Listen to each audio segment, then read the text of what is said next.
Berjumpa lagi dengan Albarak. Kita lanjutkan cerita Budak Bayangan. Jangan lupa share, like, komen, dan subscribe. Budak Bayangan bab 1926, interogasi yang ditingkatkan. Beberapa saat kemudian, Sunny menuntun Casey keluar dari benteng. Karena saat ini semua kemampuannya telah dirampas kecuali yang dorman, dia sekali lagi berubah menjadi gadis tak berdaya yang pernah dipandunya menyeberangi Forgotten Shore. Yang merupakan kenangan indah sekaligus sedikit memilukan untuk dilihat. Sunny menawarkan tangannya, dan Sunny menerimanya dengan ragu-ragu. Kedekatan fisik mereka membuat pria itu mendapat tatapan sinis dari pejalan kaki, yang tampaknya siap memukulinya seolah-olah dia seorang tukang selingkuh yang hina. Mungkin dengan sedikit rasa iri yang bercampur dengan kemarahan. Dia sejenak senang karena Casey tidak bisa melihat reaksi-reaksi ini. Mengabaikan para idiot itu, Sunny menuntunnya menuju Pulau Gading. Kelelahan esensi. Tentu saja, itu jawaban yang paling jelas. Dia hanya gagal mempertimbangkannya dengan serius karena Casey, tidak seperti Nevis dan Sunny sendiri, sangat jarang memaksakan diri ke kondisi itu sebelumnya, jika pernah. Yang menimbulkan pertanyaan, apa sebenarnya yang membuatnya membakar begitu banyak saripatinya? Jawabannya harus menunggu hingga mereka berada di tempat yang lebih pribadi. Saat mereka berjalan, Casey bertanya dengan tenang, apakah terjadi sesuatu? Aku diberitahu bahwa Raja telah pergi ke dunia nyata. Mengingat betapa sulitnya baginya untuk melakukannya. Aku berasumsi bahwa Changing Star dan Lord of Shadows telah menaklukkan benteng. Sunny terdiam memikirkan jawabannya. Akhirnya, dia berkata dengan netral, mereka berhasil. Namun, ada beberapa komplikasi, cengkeraman Casey semakin erat. Apa? Komplikasi macam apa? Dia meringis. Bukan tidak mungkin Master Sunless mengetahuinya, tetapi itu pasti agak aneh. Sayangnya, Casey tampak terlalu gelisah dan tidak memberinya pilihan selain menjawab. Sunny menatap ke depan dengan muram. Ada penyergapan. Penyergapan yang sangat licik, sampai-sampai hampir berakhir dengan bencana. Yah, secara teknis, memang begitu. Beberapa orang suci dari pasukan pedang telah tewas. Dia berhenti sejenak, lalu menambahkan, Changing Star dan Lord of Shadows juga bagus. Casey menghela napas gemetar, lalu bertanya dengan muram, bagaimana? Dia mendesah. 4 putri ratu, masing-masing adalah transenden dari garis keturunan dewa. Dan 4 refleksi. Mereka juga. Sunny ragu sejenak sebelum menyelesaikan kalimatnya. Mereka juga tahu terlalu banyak, sementara kita tahu terlalu sedikit. Tampaknya ada seorang peramal yang kuat di antara mereka, serta beberapa mata-mata berbakat yang bersembunyi di antara kita. Nada suaranya netral, tetapi bagi Casey, itu pasti terdengar seperti tuduhan. Bagaimanapun, dia adalah peramal utama dari faksi kecil mereka, tidak, dari seluruh pasukan pedang. Kegagalan ini, sebagian besar, adalah akibat dari kegagalan pribadinya untuk mengungguli peramal klan Song. Death Singer, kemungkinan besar. Hal itu dapat dengan mudah disalahartikan sebagai dakwaan atas ketidakmampuannya. Wanita muda yang lembut itu terdiam dan tidak berbicara lagi sampai mereka mencapai Menara Gading. Sunny menuntunnya ke kamar pribadinya. Saat mereka menaiki tangga, Casey tampaknya akhirnya mendapatkan kembali sedikit jati dirinya. Dia dengan lembut melepaskan tangan Sunny dan berjalan sendiri sepanjang sisa perjalanan, menelusuri jari-jarinya di batu dingin dinding pagoda besar itu. Tersembunyi dengan aman di kantornya dan terlindungi dari kemungkinan penyadapan oleh beberapa memori khusus, mereka akhirnya bisa bicara. Untungnya, Anvil sendiri saat ini juga sedang pergi. Casey duduk di kursinya dan mendesah berat. Apa yang sebenarnya terjadi? Sunni bersandar di dinding dan menyilangkan lengannya, lalu berkata dengan muram, mereka mengejar dua benteng pada saat yang sama. Pasukan itu berbaris di tempat yang kami duga, tetapi sekelompok kecil orang suci yang kuat malah langsung menuju tujuan kami. Mereka sampai di sana lebih cepat dari kami. Tentu saja, kami tidak tahu apakah mereka kehilangan seseorang dalam proses itu, dan berapa banyak. Namun, mereka membunuh teror besar yang mempertahankan benteng dan mengklaimnya. Tak perlu dikatakan, begitu kami masuk, kami mendapati diri kami berada di dalam wilayah Kisong, dengan setiap kata yang diucapkannya, ekspresi Casey menjadi gelap. Sunni terdiam beberapa saat, lalu melanjutkan, lebih buruk dari itu, mereka siap menghadapi aku dan Nevis khususnya. Dark Dancer Revel dan Moonveil berhasil melawan aspek kami dengan hampir sempurna. Mereka mungkin tidak berhasil melakukan hal seperti itu sendirian, tetapi dengan refleksi Mordred yang mencerminkan kekuatan mereka, itu berhasil. Itu adalah pertarungan yang sulit. Aku sudah lama sekali tidak merasa tertekan seperti itu. Dia menggelengkan kepalanya perlahan-lahan. Akhirnya kami berhasil mengusir mereka, tetapi tidak tanpa kerugian besar. Aku bahkan memperoleh keuntungan yang cukup berharga dalam prosesnya. Tetap saja, mungkin akan jauh lebih baik jika kamu tidak mengalami kelelahan esensi pada saat yang sama.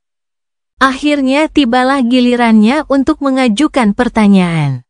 Apa yang kau lakukan? Bagaimana kau bisa berakhir seperti itu di tengah perkemahan perang? Casey tidak langsung menjawab, merasa terganggu dengan perkataannya.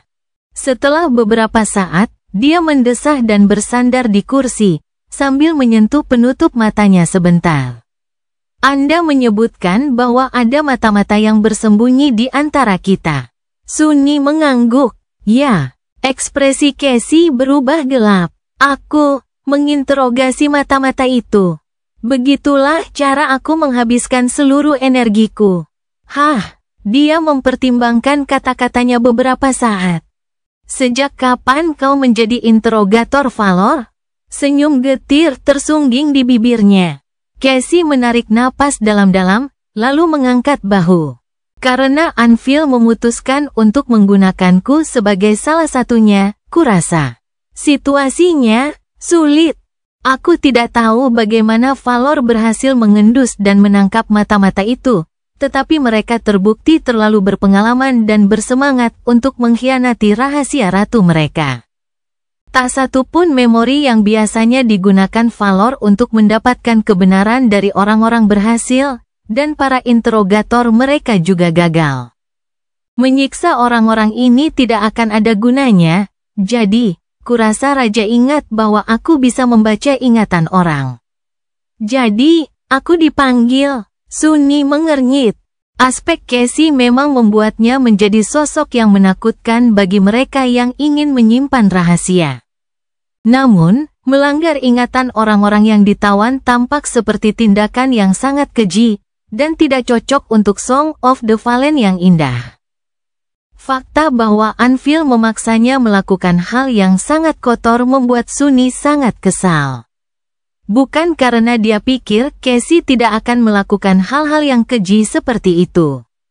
Dia cukup yakin bahwa Casey tidak akan berhenti untuk mencapai tujuannya, tidak peduli seberapa brutal atau menjijikkannya. Hanya saja Raja Pedang tidak tahu hal itu, jadi apa haknya hingga menuntut hal itu dari Casey? Bajingan itu, aku akan membunuhnya perlahan suatu hari nanti. Atau dengan cepat, dari balik bayang-bayang, dan menusuknya dari belakang. Keduanya berhasil. Sementara itu, Casey mengusap pangkal hidungnya. Membaca ingatan mendalam seseorang tanpa keinginannya bisa menjadi proses yang intens bagi saya. Terutama jika ketahanan mentalnya tinggi. Itulah sebabnya saya harus mengeluarkan banyak esensi untuk mendapatkan jawaban yang diinginkan Anvil. Dia terdiam beberapa saat, lalu tiba-tiba tersenyum muram. tetapi bukan itu alasan mengapa saya menghabiskannya sepenuhnya. Sunny berjalan mendekat dan duduk di kursi di seberangnya. Oh, Casey mengangguk. Tidak. Alasan sebenarnya adalah aku menggunakan kesempatan itu untuk mendapatkan jawaban yang aku inginkan. Jawaban tentang Song dan Valor, yang mungkin akan menuntun kita untuk mempelajari lebih banyak tentang para penguasa, bahkan mungkin kelemahan mereka. Senyumnya memudar, lalu menghilang. Dan aku berhasil, meskipun itu hanya seutas benang. Kita harus terus menariknya untuk menemukan kebenaran. Sunny mencondongkan tubuhnya ke depan sedikit. Dan apa sebenarnya benang itu? Casey ragu-ragu sejenak, lalu mengangkat tangan dan membuka penutup matanya. Akan lebih mudah kalau aku tunjukkan saja padamu.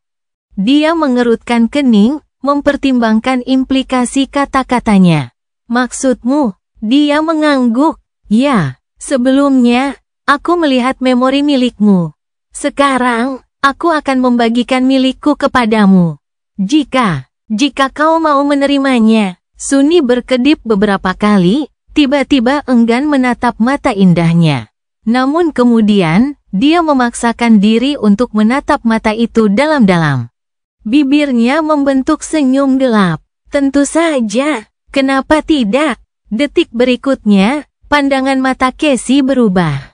Tetapi Sunny sekali lagi gagal memahami hakikat perubahan itu, karena ia tiba-tiba tertarik ke dalam suatu ingatan yang aneh dan amat jelas. Budak Bayangan bab 1927, Pelihat Buta. Sunny memiliki ingatan yang sangat baik, tetapi Casey berada pada level yang sama sekali berbeda. Ingatannya benar-benar mutlak. Ingatannya sangat jelas, terperinci, dan menyeluruh, seolah-olah mustahil baginya untuk melupakan sesuatu bahkan jika ia ingin melupakannya.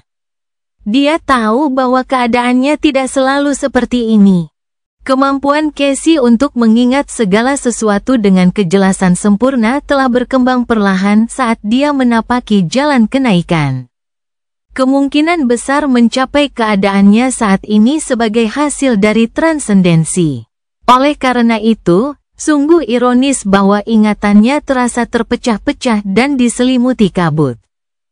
Tertarik dengan ingatan Casey tidak berarti Sunny bisa membaca pikirannya, satu-satunya pikiran yang bisa ia rasakan dan dengar adalah pikiran yang masih ia ingat. Namun, ia masih bisa merasakan betapa terbebaninya Sunny oleh masa lalunya yang hancur. Sebagian besar hidupnya telah hilang, dan kekosongan yang retak itu merasuk ke dalam fondasi dirinya, membuat seluruh dunia terasa bagai pasir hisap yang berbahaya. Meski begitu, Casey tidak gentar, dengan percaya diri melangkah maju meskipun tidak dapat melihat ke belakang. Sunny, bagaimanapun, tidak begitu tenang. Begitu ingatan yang tidak dikenalnya itu muncul dalam benaknya, rasa pusing yang kuat menguasainya, dan ia pun bergoyang. Jika ia tidak duduk di kursi, ia mungkin akan kehilangan keseimbangan sepenuhnya. Dunia Casey terlalu membebani. Ia menduga bahwa Sunny pasti linglung saat mengingat kembali kenangannya sendiri, lagi pula, cara Sunny memandang dunia itu unik dan luar biasa. Pikirannya tidak hanya terbagi antara beberapa inkarnasi, tetapi ia juga memiliki indera yang tidak dimiliki manusia, menjelajahi dunia yang penuh bayangan. Jadi, Sunny tidak asing dengan sudut pandang yang rumit. Tetapi cara Casey memandang dunia sungguh luar biasa rumitnya. Pertama-tama, semua inderanya sangat tajam, berkali-kali lipat lebih tajam daripada indera para orang suci, yang sudah jauh lebih unggul daripada indera manusia biasa, semua indera kecuali penglihatannya. Tentu saja, dunia Casey adalah dunia kegelapan, dan kebutaannya merupakan kejutan kecil bagi Sunny. Ia pernah mengalami kebutaan sebelumnya, tetapi tidak pernah sebagai bagian permanen dan tak terpisahkan dari hidupnya. Dan kemudian, masih ada lagi.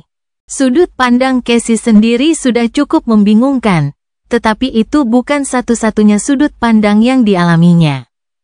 Saat berjalan menyusuri lorong batu, ia juga melihat dunia melalui beberapa orang lain. Di sanalah Nevis meninggalkan pasukan ekspedisi Sword Army untuk turun ke Hollows. Panas terik Godgrave mengalir dari langit yang cerah, dan tetesan keringat mengalir di tubuhnya yang ramping dan kuat. Kemudian, gelombang penderitaan yang mengerikan melandanya, membakarnya hidup-hidup, dan dua sayap putih yang indah terbentang di belakangnya. Ada Sunni sendiri dan dunianya yang berupa bayangan, kesan dari inkarnasi aslinya tajam dan jelas, sedangkan dua yang lain kurang begitu. Ada Jet, berdiri di atas tembok yang runtuh dan menatap bulan yang hancur, terpesona oleh keindahannya yang hancur. Ada Evie dan Kai, dan banyak yang lainnya juga. Ada seorang pria di kedalaman markas pemerintah, menyaksikan dengan ketakutan ke dinding yang penuh dengan monitor. Ada seorang wanita yang telah naik pangkat berjuang untuk hidupnya di kedalaman hutan merah, didukung dari kedua belah pihak oleh sesama prajurit Song. Ada seorang pria tua berdiri di atas wadah peleburan pijar, menuangkan semburan esensi ke dalam baja cair. Longsoran sensasi yang luar biasa membanjiri pikiran Sunni, membuat semua perspektif lain menjadi kabur. Jika bukan karena pengalamannya menyebarkan indera bayangan di area yang luas, ia pasti akan mengalami kejang saat itu juga. Saat itu, ia hanya linglung, berjuang untuk menemukan jalannya dalam kaleidoskop kehidupan yang beragam ini. Namun, itu belum semuanya. Yang terburuk belum datang. Itu karena sudut pandang Casey sendiri terbagi antara dua titik waktu, seolah-olah dia mengalami masa sekarang dan masa depan secara bersamaan. Dan itu termasuk umpan balik yang akan ia terima dari nilai-nilainya di masa mendatang, menggandakan banjir pengetahuan mengerikan yang mengalir ke dalam pikirannya. Beban itu begitu berat hingga hampir tak tertahankan. Kemampuannya untuk mempertahankannya sungguh mengerikan. Sunni butuh waktu untuk belajar bagaimana tidak tenggelam dalam pandangan dunia peramal buta. Bahkan saat itu, dia hampir tidak bisa bertahan. Merasa seperti orang mabuk, dia membatasi apa yang dia perhatikan dan hanya berkonsentrasi pada perspektif Casey sendiri sambil mendorong semua hal lain ke sudut gelap pikirannya. Casey berjalan menyusuri koridor batu yang panjang. Dia buta, dan meskipun langkah-langkah seseorang yang terukur bergema di sampingnya, berat dan metalik, berjarak jauh. Mengkhianati orang itu sebagai pria jangkung yang mengenakan baju besi, sudut pandangnya tidak termasuk di antara yang dia miliki. Oleh karena itu, Casey menavigasi koridor dengan bantuan kemampuannya yang terbangun, yang merupakan pengalaman yang membingungkan dan aneh. Merasakan perubahan angin yang bertiup melalui koridor dan tahu bahwa belokan sudah dekat, dia biasanya meletakkan tangannya di gagang Quiet Dancer. Tiba-tiba, Sunni tercerahkan mengapa Casey sering membawa ekonya dalam sarung di pinggangnya, dari mana kebiasaan meletakkan tangannya di gagangnya berasal. Dan mengapa dia masih menggunakan rapier temperamental meskipun seberapa lemahnya dibandingkan dengan musuh yang biasanya mereka hadapi akhir-akhir ini, aku mengerti. Tentu saja, Awaken memiliki semacam koneksi dengan eko mereka, yang memungkinkan mereka memberikan perintah mental kepada konstruksi sihir. Namun, Quiet Dancer ternyata adalah eko yang sedikit unik, tentu saja, mengingat sifatnya yang tidak biasa. Ketika Casey memegang gagangnya, koneksi mereka semakin dalam, dan dia bisa merasakan samar-samar apa yang dirasakan rapier terbang itu. Tentu saja, Quiet Dancer tidak melihat dunia seperti yang dilihat oleh makhluk berdarah daging. Ia tidak memiliki penglihatan, pendengaran, penciuman, dan konsep tentang hal-hal tersebut. Namun, ia melihat sesuatu yang sebenarnya masuk akal. Bagaimanapun, Eko menavigasi sekelilingnya dengan presisi tinggi saat terbang dengan kecepatan tinggi dan melawan musuh. Sunni tidak yakin bagaimana caranya, tetapi benda itu punya cara untuk merasakan bentuk dan, khususnya, gerakan. Jadi, ketika Casey memegang Quiet Dancer, dia juga bisa samar-samar melihat bentuk dan gerakan. Saat laki-laki yang berjalan di sisinya berbelok, dia mengikutinya dengan mulus, berusaha untuk tidak menabrak apapun dan mempertahankan sikap anggunnya. Saat laki-laki itu mengatakan sesuatu, Sunni teralihkan dari ketertarikannya. Karena itu, Lady Cassia, Anda harus berhasil. Sunni membeku mendengar suara dingin dan memerintah itu. Suara yang tidak menoleransi ketidakpatuhan. Dia kenal suara itu. Dan dia juga tahu di sisi siapa Casey berjalan. Dia menundukkan kepalanya dan menjawab dengan hormat, "Saya mengerti, Yang Mulia." "Itu akan dilakukan. Itu Anvil, Raja Pedang." Sambil mendorong pintu yang berat hingga terbuka, Anvil berjalan ke ruangan yang dingin dan lembab dan menunggu Casey mengikutinya. Di dalam ruangan, tercium bau darah dan suara rantai berderak saat seseorang bergerak. Dia dapat merasakan tatapan tahanan itu, tetapi tidak ada kata-kata. Hanya diam. Casey menandai salah satu penjaga yang ditempatkan di dalam sel dan akhirnya bisa melihat sekelilingnya. Di depannya, seorang lelaki tua yang dulunya bermartabat dirantai ke dinding, pakaiannya basah oleh darah. Tatapannya tenang dan berat. Butuh beberapa saat baginya untuk mengenalinya sebagai seorang tetua dari salah satu klan warisan yang telah menjanjikan kesetiaan mereka kepada Valor.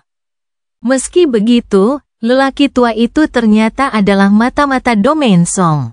Budak Bayangan bab 1928, Fajar Era Baru. Lelaki tua itu memiliki pikiran yang tangguh, yang sebenarnya tidak mengejutkan. Sebagai anggota generasi pertama, ia telah bertahan di era tergelap umat manusia, menghadapi cobaan berat yang tak terhitung jumlahnya dan mengatasinya dengan keuletan dan tekad yang besar. Fakta bahwa ia hidup hingga usianya yang pantas adalah bukti nyata betapa besar tekad yang dimilikinya. Namun, hari ini, lelaki tua itu menghadapi cobaan berat yang tidak akan mampu ia atasi. Itu Casey. Berlutut di dekat tahanan yang berlumuran darah itu, dia melepas penutup matanya dan menatap matanya. Tentu saja, mata Casey sudah menandainya. Jadi yang sebenarnya dia lihat adalah dirinya sendiri. Orang tua itu tersenyum muram, dan akhirnya berbicara. "Song of the Fallen. Aku pernah mendengar tentangmu." Dia menjawab dengan tenang, "Dan aku padamu, Tuan Orum." Dia tahu bahwa dia mungkin akan mencoba bunuh diri jika diberi cukup waktu. Sebenarnya, dia pasti sudah melakukannya jika sifat aspeknya bukan rahasia yang dijaga ketat. Jadi, tidak banyak waktu yang terbuang, terutama mengingat ada beberapa mata-mata lain yang ditangkap yang harus diinterogasinya nanti. Tapi yang ini lebih berharga bagi Casey, karena dia sudah berumur panjang, dan mengetahui banyak rahasia yang tidak ada hubungannya dengan sisi rahasia perang domain. Sambil menatap mata pria itu, Casey mengaktifkan kemampuan transendennya. Pertahanan mental Tuan Orum yang tangguh dengan mudah runtuh di bawah serangan tiraninya. Setelah itu, Sunni mengalami sesuatu yang sangat aneh. Ia menghidupkan kembali kenangan Casey, yang pada gilirannya menghidupkan kembali kenangan lelaki tua itu.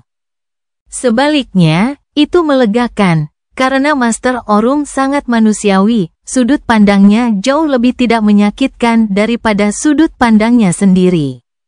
Kenangan terkini adalah yang paling mudah diakses.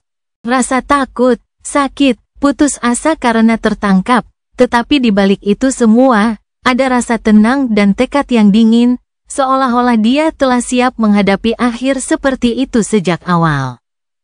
Yang lebih dalam dari pengalaman-pengalaman baru ini adalah kenangan-kenangan perang. Jangkauan waktunya terlalu panjang, dan ingatan Master Orum tidak jauh berbeda dari manusia biasa. Banyak detail dari masa lalunya yang baru-baru ini telah terhapus oleh berlalunya waktu. Casey entah bagaimana menyaring banyaknya kenangan acak, hanya berfokus pada yang paling penting. Dia menyelesaikan perintah kerajaan dengan relatif mudah, menemukan rincian aktivitas rahasia Orum. Berapa lama dia telah menyampaikan informasi kepada Song, metode apa yang dia gunakan, rahasia apa yang telah dia bagikan, siapa saja kontaknya di pasukan pedang, dan seterusnya.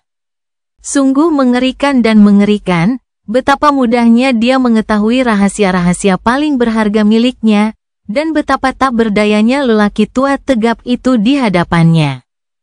Namun, bahkan setelah mengetahui semua yang ingin diketahui Raja Pedang, Casey tidak menunjukkan tanda-tanda telah mencapai tujuannya. Sebaliknya, dia terus menatap mata Orum, menyelami lebih dalam kenangannya.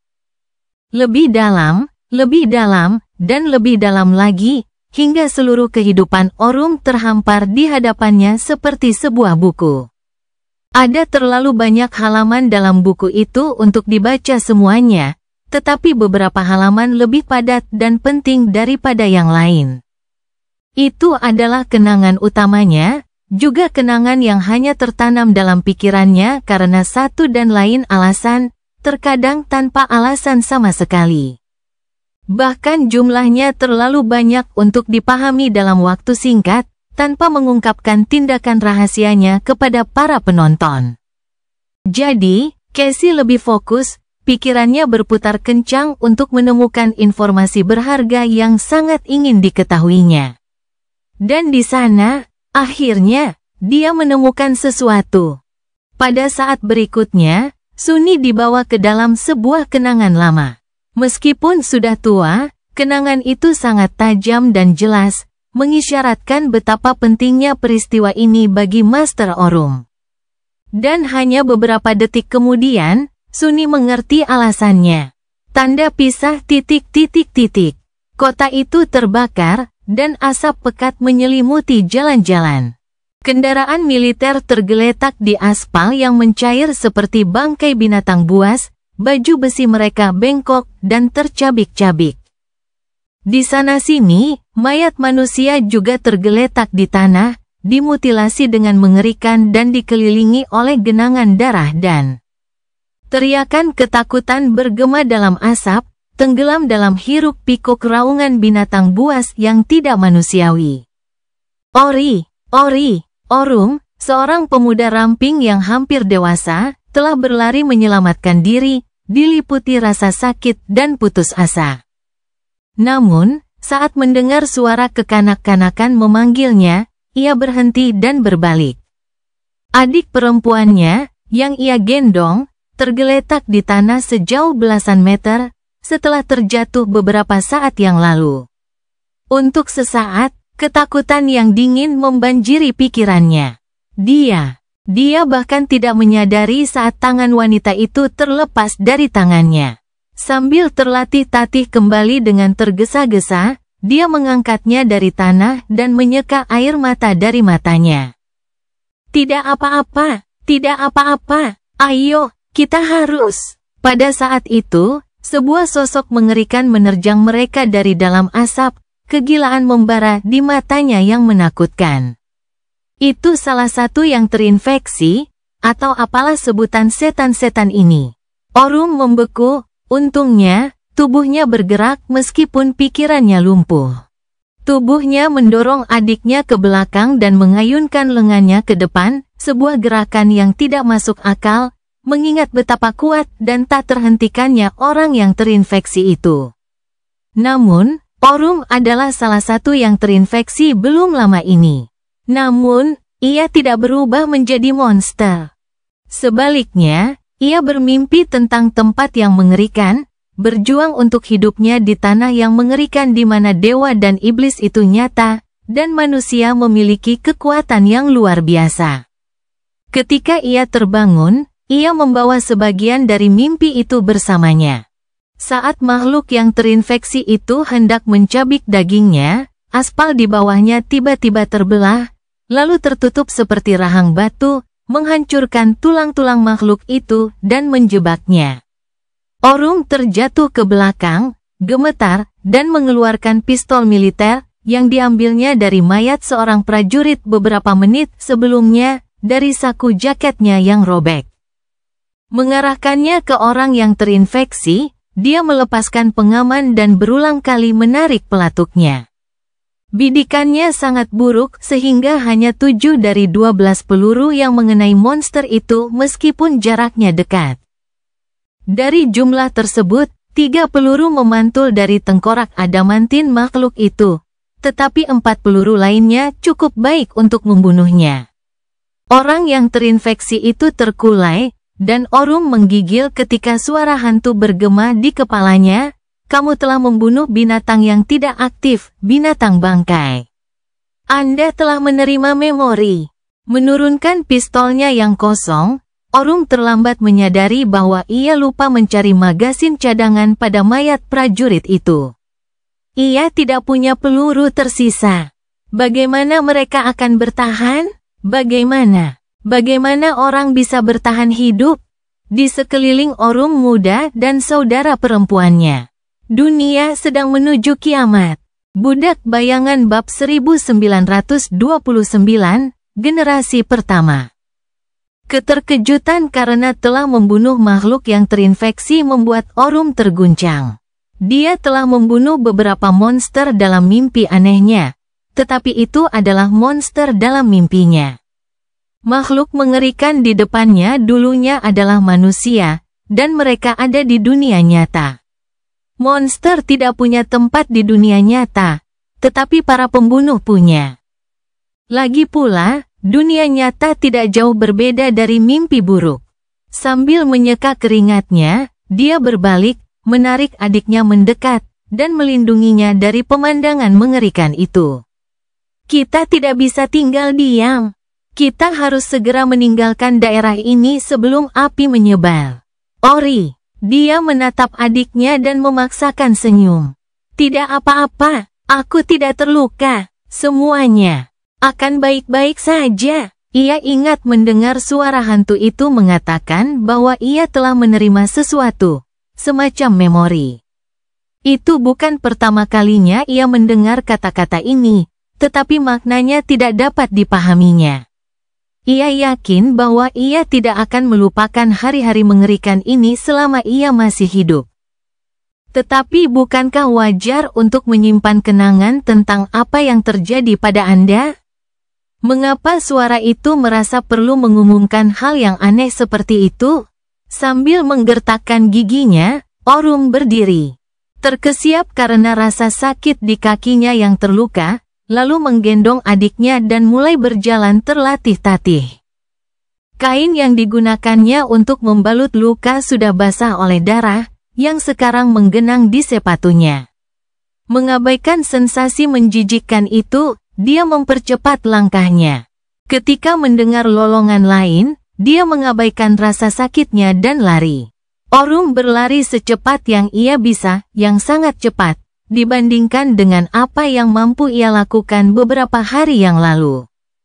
Tubuhnya telah tumbuh luar biasa kuat setelah mimpi aneh itu, mencapai puncak dari apa yang seharusnya mampu dilakukan manusia. Itu semua sangat ajaib, namun, itu belum cukup. Tak lama kemudian, Orung berhenti, melihat sekelilingnya dengan putus asa. Mereka berada di persimpangan jalan yang lebar, dikelilingi oleh tank-tank yang terbakar. Di sini, tidak ada tempat untuk lari lagi. Itu karena beberapa orang yang terinfeksi telah memakan mayat para prajurit yang berserakan di tanah ini, dan sekarang menatapnya dengan mata buas. Beberapa lagi bergegas dari belakang, hanya beberapa detik lagi untuk menyusulnya. Orung memeluk adiknya lebih erat, tidak tahu harus berbuat apa. Tidak, dia tahu apa yang harus dia lakukan. Dia harus bertarung. Melawan monster-monster ini sama saja dengan bunuh diri, meskipun dia masih memegang senjata. Atau, dia bisa mencoba melarikan diri sendirian. Jika dia kehilangan paket perlengkapan yang membebaninya, dan juga saudara perempuannya. Dia menggigil, memberontak dan membenci dirinya sendiri karena pemikiran sesaat itu. Dia tidak akan meninggalkan adiknya, tidak akan pernah, dan itu berarti mereka berdua akan mati di sini. Orung perlahan menurunkan gadis kecil itu ke tanah, lalu mengambil sebatang pipa besi yang tergeletak di dekatnya, sedikit bengkok dan berat dalam genggamannya. Jika dia akan mati, maka dia akan mati sambil bertarung. Dia akan mati sambil membawa serta sebanyak mungkin monster itu. Namun, Orung tidak mati. Tepat ketika orang-orang yang terinfeksi bersiap menerjangnya, sesuatu bersiul di udara, dan kepala salah satu orang yang terinfeksi meledak. Sedetik kemudian, satu lagi jatuh ke tanah, dan kemudian satu lagi. Masing-masing terkena langsung di mata. Dia menepis rasa terkejutnya dan mengangkat tanah di depan mereka seperti dinding, aspal yang retak berhamburan ke udara. Dinding itu bergetar ketika dua makhluk mengerikan menabraknya, menghasilkan suara tulang patah yang mengerikan. Orung menjatuhkan dinding tanah ke atas mereka dan mengangkat pipanya, menghantamkannya ke tengkorak retak makhluk pertama yang muncul dari bawah reruntuhan. Suara hantu itu berbisik ke telinganya lagi, "Kamu telah membunuh dia juga membunuh orang yang terinfeksi kedua, meskipun orang itu menerima beberapa pukulan." Saat itu, para pengejar mereka sudah menangkap mereka, atau lebih tepatnya, mereka tergeletak di tanah, darah mengalir dari lubang-lubang bergerigi di kepala mereka. Orung dengan lelah menurunkan pipanya, meraih tangan saudara perempuannya, dan melihat sekelilingnya dengan bingung. Beberapa saat kemudian, dia membeku. Seseorang telah keluar dari kepulan asap. Dia adalah seorang wanita muda cantik dengan pakaian militer berwarna gelap, yang tampak satu atau dua ukuran lebih besar dari tubuhnya. Dia memiliki rambut hitam legam yang indah dan tatapan penuh percaya diri, menggunakan senapan magnet berkekuatan tinggi sebagai tongkat untuk membantunya berjalan.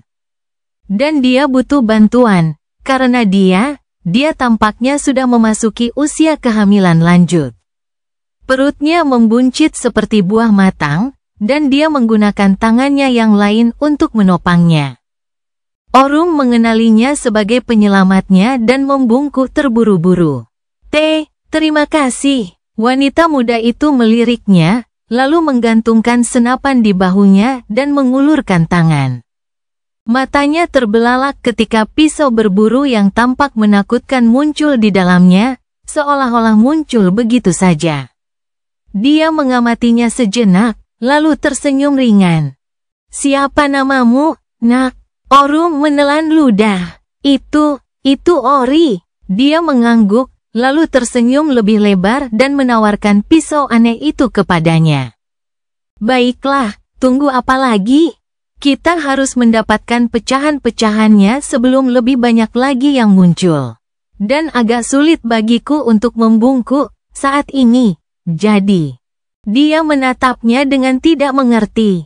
"Pecahan-pecahan itu? Pecahan-pecahan apa? Tunggu, dari mana pisau ini berasal?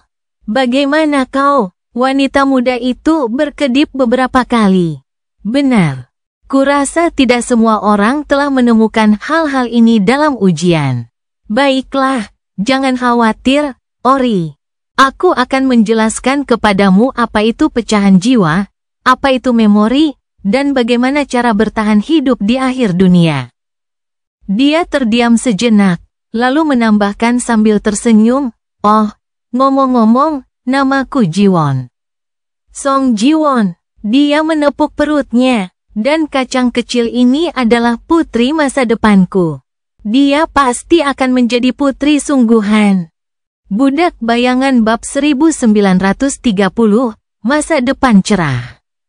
Itu adalah Ibu Kisong. Saat Sunni memikirkan hal itu, dengan terkejut, ingatan itu lenyap dalam aliran kesadaran Casey, dan ingatan lain muncul ke permukaan. Orung, yang kini telah bangkit, berdiri di tepi lapangan yang ramai di NKSC. Sosoknya lebih berotot, dan posturnya tegak dan percaya diri, jauh berbeda dari pemuda pengungsi kurus yang dulu. Dia selamat dari akhir dunia, sebagian besarnya berkat Song Ji-won, yang telah mengajarinya cara memanen pecahan jiwa, menyerapnya untuk tumbuh lebih kuat. Memanggil rune untuk mempelajari aspek dan atributnya, mewujudkan memori, dan banyak lagi. Pada hari itu bertahun-tahun lalu, mereka telah berjuang keluar dari banjir orang-orang yang terinfeksi. Makhluk mimpi buruk, begitulah mereka disebut sekarang, dan kemudian bergabung dengan karavan penyintas lainnya, melarikan diri melintasi gurun tandus menuju ibu kota pengepungan kuadran utara. Song Iwon, sekarang dikenal sebagai Ravenheart, juga bertanggung jawab atas fakta bahwa ia selamat dari titik balik matahari musim dingin beberapa bulan kemudian. Mereka berpisah setelah itu, terlempar ke berbagai sudut alam mimpi oleh mantra mimpi buruk, tetapi Orung sering memikirkan penyelamatnya dan bertanya-tanya bagaimana keadaannya sekarang. Dan putrinya, yang lahir tak lama setelah mereka berdua bangun. Itulah sebabnya dia senang bertemu dengannya hari ini. Tiba-tiba, Ravenbird tidak banyak berubah. Dia masih santai dan percaya diri, cepat tersenyum, dan sedikit misterius. Hanya saja tampaknya ada sedikit beban yang tersembunyi jauh di dalam matanya yang indah sekarang, dan dia tampak lebih dewasa. Ambil ini, dia menyerahkan camilan dari pedagang kaki lima kepadanya. Tagar kue pasta sintetis yang sama dengan yang dimakan semua orang. Ditaburi rempah-rempah buatan yang berlebihan, dan menatap proyeksi raksasa yang menjulang tinggi di atas kerumunan di tengah alun-alun. Di atasnya sedang berlangsung upacara khidmat. Orung menerima camilan itu dengan rasa terima kasih dan melihat ke layar. Ravenheart menggigitnya, meringis, lalu menunjuk ke proyeksi. Oh, aku mengenali beberapa orang itu. Coba kulihat, orang yang kelihatannya hanya punya satu ekspresi itu pasti Warden of Valor yang baik hati. Dia tidak seburuk itu, sebenarnya, hanya sangat kaku. Iblis tampan di sebelahnya adalah Immortal Flame. Lalu, astaga, apakah itu yang kupikirkan? Itu pasti dia, Nightwalker. Jadi rumor itu benar. Dia memang ada. Coba kulihat, siapa lagi? Ada lebih banyak prajurit terkenal di samping mereka. Orang-orang yang citranya diproyeksikan di atas kerumunan adalah yang terbaik dan paling cemerlang yang dapat ditawarkan oleh manusia. Para pahlawan militan era baru. Semua orang telah berjuang tanpa henti untuk memastikan bahwa dunia tidak hancur, tentu saja. Tetapi orang-orang yang luar biasa ini telah mengukir nama mereka dalam sejarah. Dan sekarang, mereka akan melakukannya lagi. Orung melirik Ravenheart dan bertanya, merasa sedikit malu, kau kenal mereka? Dia menggelengkan kepalanya. Tidak juga. Orang kecil seperti kita jarang mendapat kesempatan untuk berpihak pada orang besar, bukan? Dia tersenyum. Ravenheart bersikap rendah hati.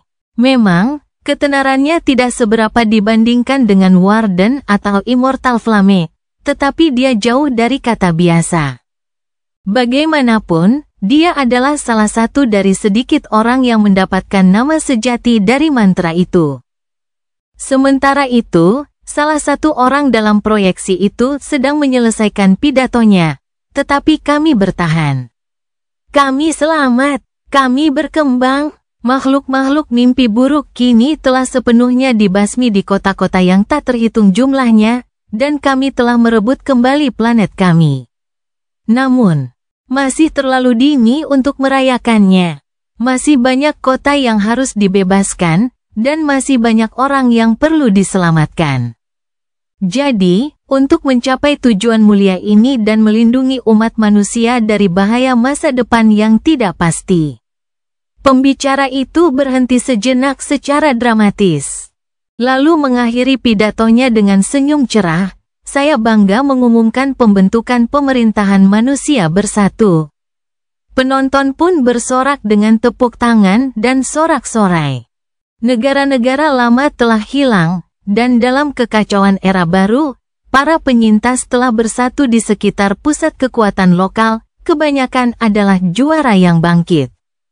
Ada banyak kerjasama antara berbagai kota benteng, terutama baru-baru ini, sebagian besar karena pusat kekuatan yang sama itu sering bertarung berdampingan di alam mimpi saat mereka tidur. Jadi, ini adalah berita baik. Orang-orang merasakan seolah-olah stabilitas telah kembali ke dunia. Ravenheart pun menepukkan kedua tangannya. Bagus. Keadaan menjadi kacau di beberapa bagian dunia akhir-akhir ini, maksudku, kedua dunia. Ada banyak orang gila di luar sana, beberapa memegang kekuasaan yang signifikan. Pemerintahan bersatu yang baru ini mungkin akan mengusir mereka, perlahan tapi pasti. Orm mengangguk. Ya, aku senang bahwa semacam tatanan universal akan terbentuk. Sejujurnya, aku merasa kita akan kembali ke feodalisme untuk sementara waktu. Dia sebenarnya cukup kuat untuk menjadi tuan tanah feodal. Mungkin tuan tanah kecil, tetapi tetaplah seorang tuan tanah. Namun, itu bukanlah dunia yang diinginkannya untuk adiknya tumbuh dewasa. Ravenheart menatapnya dengan pandangan ingin tahu. Maksudku, kita mungkin masih akan melakukannya. Tapi setidaknya feodalisme baru ini akan memiliki lapisan yang bagus dan departemen humas yang ramping. Dengan itu, dia menghabiskan camilannya dan berjalan meninggalkan alun-alun. Ayo, Ori, seluruh kota akan merayakannya hari ini. Kita seharusnya bersenang-senang selagi bisa, bukan? Om terkekeh, melirik proyeksi itu sekali lagi, lalu mengikutinya. Tentu, hanya kita berdua. Ravenheart melontarkan senyum padanya. Sebenarnya, ada satu orang lagi yang ada dalam pikiranku. Setengah jam kemudian, Orm mendapati dirinya menatap seorang gadis kecil pemalu dan sangat manis bersembunyi di belakang ibunya dan melemparkan pandangan waspada ke arahnya. Dia berkedip, "Apakah itu kamu, Ki kecil? Ya Tuhan, kapan kamu menjadi sebesar ini?" Terakhir kali dia melihatnya, dia masih bayi mungil dan keriput yang dibungkus kain. Begitu banyak orang yang meninggal selama bulan-bulan pertama mantra mimpi buruk, sehingga sekadar bertahan hidup dianggap sebagai prestasi besar. Bertahan hidup saat hamil, seperti yang dialami Ravenheart, adalah sebuah keajaiban, dan juga bukti betapa luar biasanya dia. Jadi, kehidupan gadis kecil ini adalah sebuah keajaiban. Dia lahir dan bertahan hidup melawan segala rintangan. Tetapi hanya ketika melihatnya sekarang, sudah dewasa dan menyerupai manusia sungguhan, Orm akhirnya merasakannya. Seberapa jauh mereka telah datang, dan dunia tidak akan kiamat lagi. Bahwa mereka telah menyimpannya. Sambil menatap gadis kecil yang pemalu itu, dia tersenyum. "Apa, kamu tidak ingat Paman Ori? Abe, aku terluka. Aku ada di sana saat kamu masih bayi kecil, loh." Dia tidak dapat menahan diri untuk bertanya-tanya masa depan apa yang menanti anak manis ini. Pastilah, dia akan berumur panjang. Masa depannya akan hangat, cerah, dan penuh kebahagiaan. Cerita bersambung. Jangan lupa share, like, komen, dan subscribe, agar tidak ketinggalan cerita selanjutnya.